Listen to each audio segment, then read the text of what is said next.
Let's get more on this by speaking to CNN's senior international correspondent, Melissa Bell, who joins us live from Paris now. Melissa, thanks for braving the cold for us today. How much concern is there in Europe about Greenland being next on the US hit list?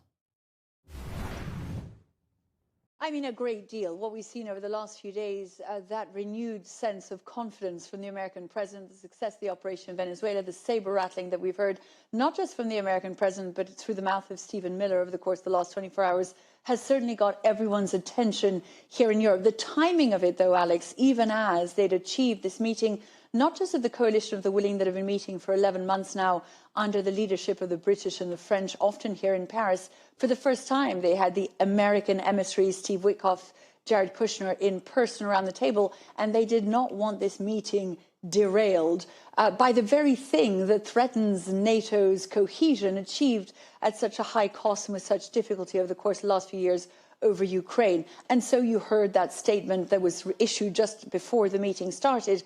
What we understand, though, is that once it did start, and remember that you had the Americans, you had the Danish Prime Minister, all of these heads of state and American emissaries around the table, they kept Greenland off the table. What they think they've achieved here in Paris today is something of a milestone. That is, according to Steve Witkoff, they've managed to agree on binding security guarantees for Ukraine. President Zelensky also in town and around that table, by the way.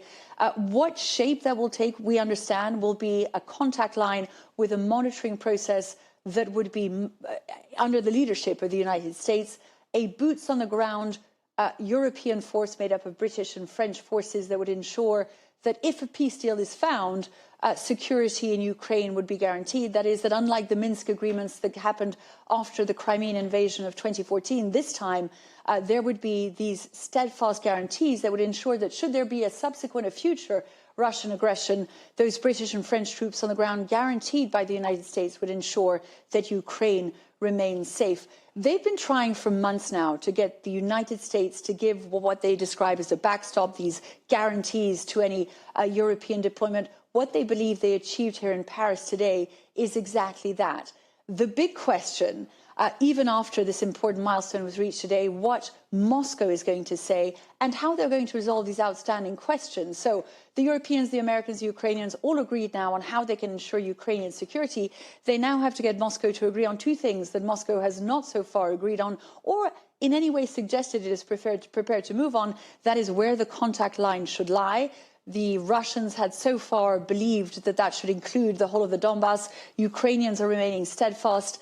They want the contact line to be where it is today. The other question, Moscow had so far refused the idea of any NATO boots on the ground. What was agreed here in Paris is that for future peace of Ukraine to be ensured, that would be necessary. So the next step, very much how Moscow will respond to this renewed push of European, American and Ukraine solidarity on these questions, Alex. Melissa, that is so interesting. So although the coalition of the willing were meeting about the Ukraine-Russia war, it was clear what's happened in Venezuela and the threat to Greenland was this underlying topic that was almost the elephant in the room. But it sounds like from what you're saying following that press conference, that threat has very much receded.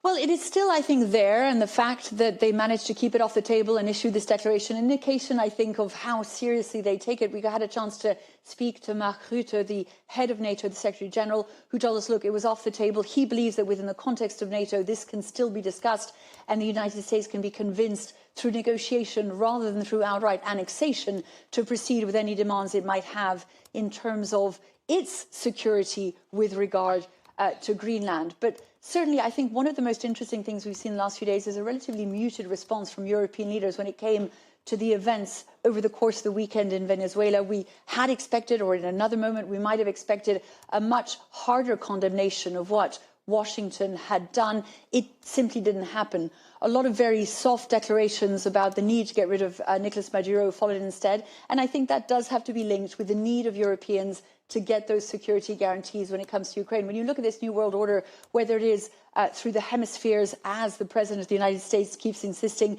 the United States, Russia, China, the Europeans very keen that Russian aggression should, in the future, be taken very seriously and Europeans should stand with the Ukrainians. That, in this small meeting today here in Paris, does appear to have been achieved despite the spectre of Greenland that was floating all around and over it, Alex. Yeah, this massive, delicate balancing act of Europe needing the US when it comes to reinforcing their stance in that Ukraine-Russia war, while not angering Mr. Trump too much. We really appreciate your clarity on that reporting. Melissa Bell, live from Paris for us. Thank you.